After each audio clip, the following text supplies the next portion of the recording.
Olá, Tarcísio aqui de novo. Pregação cristocêntrica, a mensagem da cruz diante do secularismo. Eu não sei se o pessoal da internet ou vocês que estão presentes aqui, vocês têm muito mimimi, entendeu? Aí eu tive medo de escolher algum filme que desse muito mimimi, eu falei, vou pegar um de 20 anos de idade, quase 20 praticamente, que aí, se não assistir, o problema é seu, né? E Procurando Nemo, que é coisa mais doce. Não é possível, quer dizer, você pode não ter visto, você nem é obrigado a vê-lo, mas aí a culpa é sua mesmo. E eu quis pegar esse filme para pegar o viés secular. Eu gosto dessas coisas, tipo desenho como Caiu, que é um doce de criança, mas é muito secular. Sabe, quando você assiste alguma coisa e você vê que não tem uma igreja no fundo do mar, você não tem uma oração a ninguém, e é só o esforço das pessoas ou dos bichos, você fala assim, gente, secular até nos bichos, né? É assim, é intenso. Então, eu achei muito que valeria a pena pegar esse Procurando Nemo para pensar a questão do secularismo e então ver o que a gente faz com a pregação. E o filme Procurando Nemo teve tudo para dar certo. É uma história de família, é uma história de alguém perdido que foi achado. Fazer uma observação. Eu não estou cristianizando o filme, tá bom? Eu estou pegando uma peça secular e mostrando que é impossível você ser secular em paz. As pessoas não conseguem ser seculares o suficiente, não foram até o fundo. Elas não conseguem negar as categorias, não conseguem negar a ordem, a estrutura e a direção que Deus estabeleceu nessa terra. Então, não estou cristianizando, mas só usando o filme e fim. É a história da luta pela liberdade. Se a gente tivesse que pensar num tema, diria que ele junta assim com maestria achado e perdido, confiança e desconfiança e memória e lembrança. Esses três tópicos são aqueles que estão do começo ao fim no filme. Você vai ver isso, a desconfiança do pai, a dificuldade de confiar e que ele vai confiar no final. A falta de memória de uma personagem, a Dory, que entra na história, a falta de memória e a memória que não vem. Essa é a parte boa do filme, porque nem sempre as coisas voltam. E o que foi achado, foi perdido, finalmente é achado. Então, essas coisas estão costuradas naquele desenho, de modo muito interessante. Tudo isso muito secular, porque, afinal de contas, era um esforço comum ali. Tem muito a conversar sobre esse filme, mas eu quero falar sobre pregação.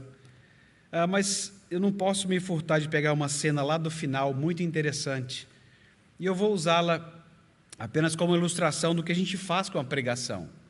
Lá no filme, no filme, o Dr. Sherman, que é proprietário de um consultório lá, ele é um dentista, ele se dá conta que os peixes sumiram. Eles conseguem fugir e estão no oceano, cada um dentro do seu saquinho no oceano. Aí vem a frase, e agora? E agora? Pensa nessa pergunta. Eu não sei, para mim foi assim foi um encontro assim, desde a primeira vez, que quando você tem filhos, você vê dezenas de vezes, não é? Esse tipo de filme você vê dezenas de vezes. Mas eu confesso que eu nunca compartilhei isso com ninguém, falar com vocês, cara.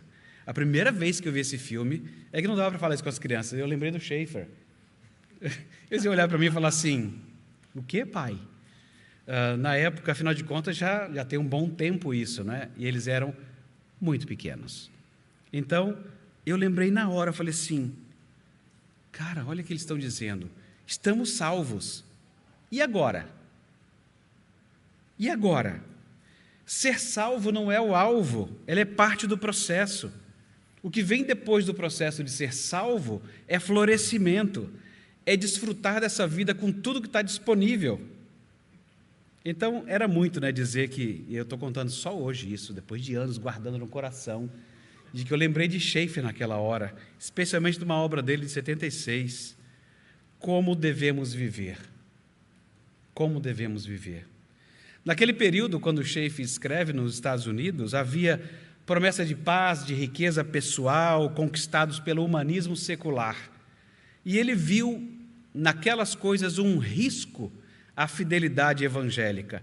E eu achei muito interessante que ele tivesse visto isso naquela obra, porque eu lembrei de Jacó.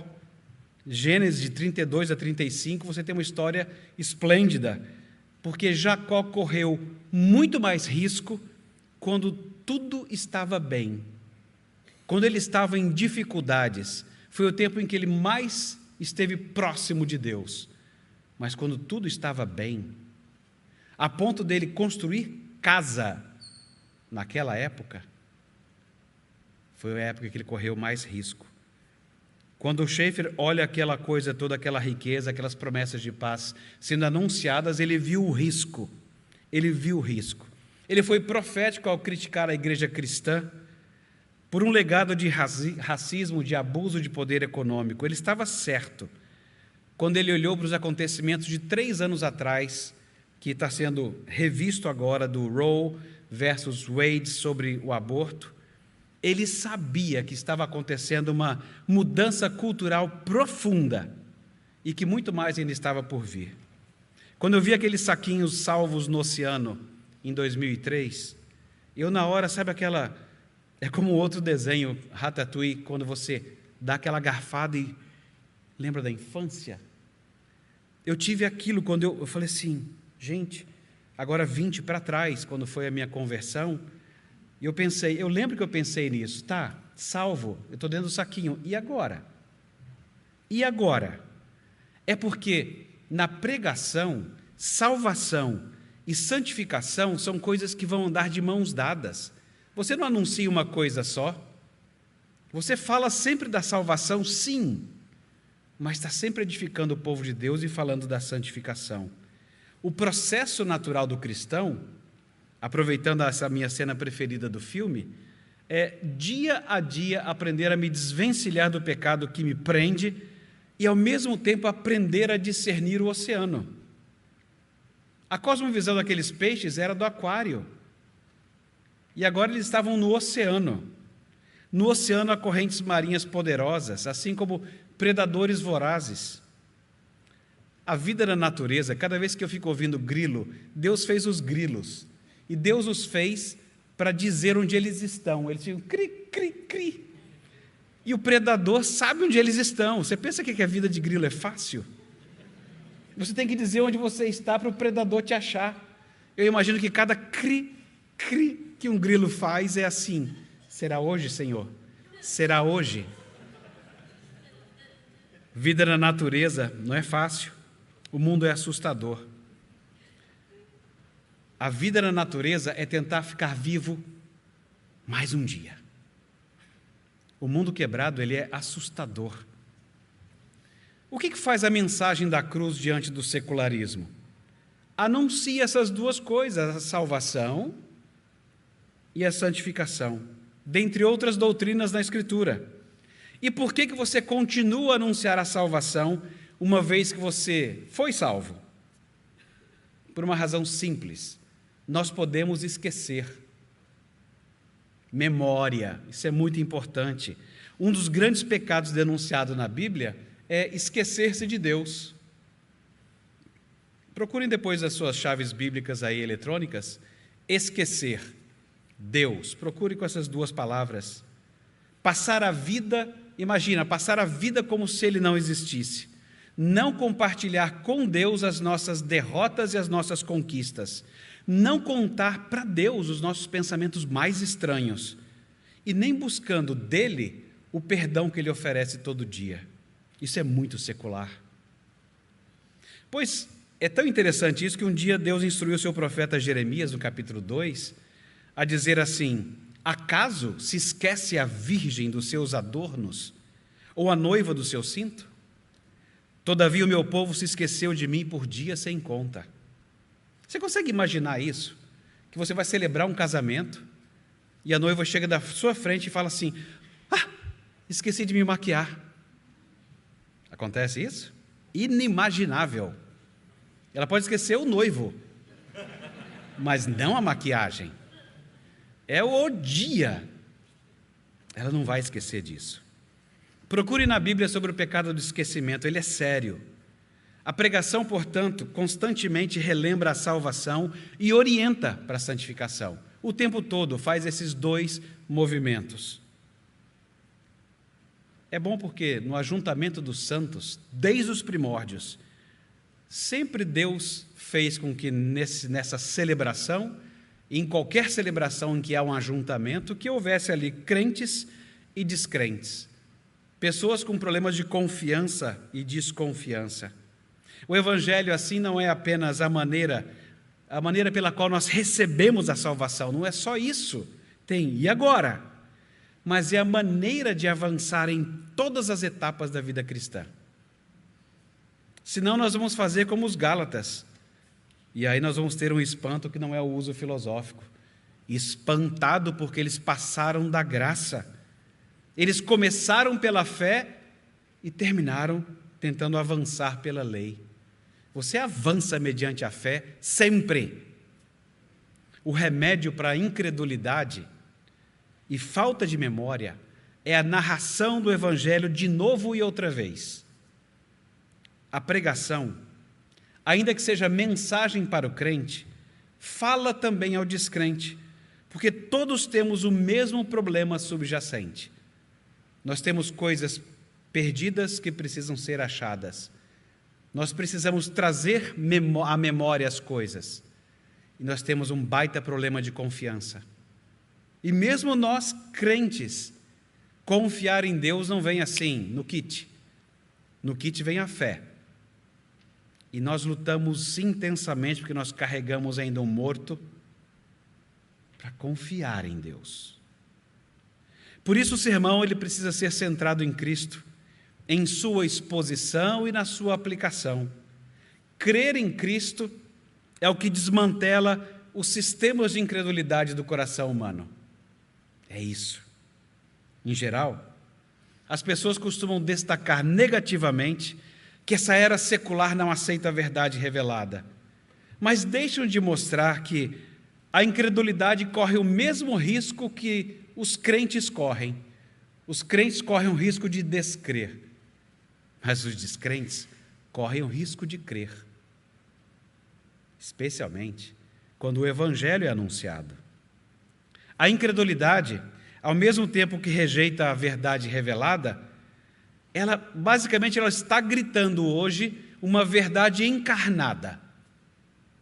Não me vem explicar sistema, eu quero ver acontecer. Ok. Aí eu falo assim, gente, coisa boa. Que coisa boa para o Evangelho. Eles querem uma verdade encarnada. Esse pragmatismo de querer ver se o cristianismo funciona nem é uma coisa ruim.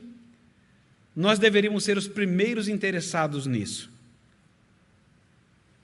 Em nossa pregação, nós precisamos contar como é que aquele ensino se concretiza na vida real dos crentes.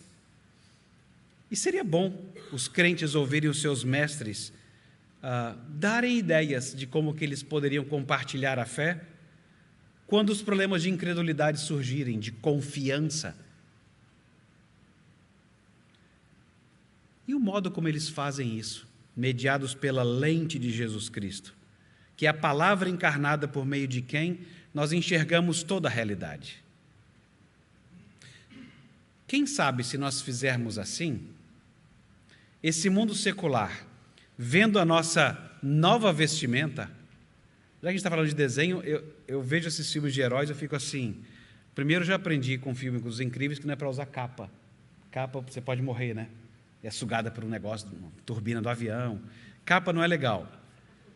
Mas eu comecei a gostar dessa outra roupinha que você pensa, você já... Ela veste você. Eu falei assim, quem inventou essa ideia não foi a Marvel. A Bíblia fala que nós somos revestidos de Cristo. Você não percebe isso quando vê o seu colega crente? Fala assim, epa, está com a roupa, hein? Estou vendo. Maravilha. Estou vendo a sua roupa. E, no entanto, quando você vê alguma coisa não cristã, você fala assim, rapaz, você está envergonhando sua roupa. Ou, se a coisa for muito ostensiva, você fala assim, eu acho que não é essa roupa. Porque nós recebemos esse revestimento. E dá para ver. As coisas são claras. Assim como Pedro insiste para a gente crescer na graça, essa é uma coisa manifesta que as pessoas vão ver. Quem sabe esse mundo secular, vendo essa nova vestimenta, porque nós estávamos perdidos e fomos achados, perceba como Deus responde, por meio de você e de mim, os problemas reais de confiança com os quais nós nos deparamos nos abismos por aqui. O tempo todo que eu via aquele filme eu ficava assim, meu Deus, o moleque na beira do abismo, o peixinho, não vai filho, não vai, não chega aí perto. Eu ficava assim, coisa de crente isso aí, hein? Coisa de crente, é impossível fugir da categoria, é impossível fugir da estrutura. Eu falei assim, puxa vida, ao mesmo tempo que eles conseguem detectar, aliás, o mundo é muito bom nisso, esse mundo secular é muito bom de perceber o buraco, não foi fundo o bastante, mas eles são bons de ver o buraco, mas na hora de mostrar uma redenção, a gente vai tudo para o mesmo lugar. Se todos nós dermos as mãos, se nós amarmos mais, oh, meu Deus, dá vontade de vomitar, né? Gente, não! A solução não estará em nós, não é multiplicando o número de quebrados que a gente vai conseguir um inteiro. Nunca funcionou, não dá certo, não é assim. É nessa hora que eu falo assim, obrigado Nemo, obrigado Schaeffer, obrigado Deus pela sua escritura, que moveu esses caras, cristãos e não cristãos, a trabalharem dentro de categorias e estruturas que a gente pode identificar e falar assim, nós temos muitas oportunidades para lidar, não é? E não podemos perder de vista que rememorar o Evangelho não é ficar ali com aquela cara de tédio e falar assim, lá vai ele falar de Jesus de novo, né? Jesus salva, olha só, está falando da criação, que é da redenção, de novo. Gente, se nós não tivermos essa memória, nós esquecemos. Se você não acredita nisso, você ainda nem conseguiu duvidar o bastante de você mesmo. Crente, acredite, você é bem pior do que você imagina. E se você não acredita nisso, abre o espelho, abre a Escritura. E aí você vai ter mais chance de poder olhar para o mundo e falar assim, e ter misericórdia dele no anúncio do Evangelho. De saber que eles têm os mesmos problemas que nós temos de confiar em Deus. Mas que você está sendo assistido pelo Espírito Santo para fazer isso. Prega o Evangelho, rememora-o sempre. Obrigado, Nemo, obrigado, Schaeffer, obrigado, Ariel. Muito bom estar com vocês. Deus nos abençoe.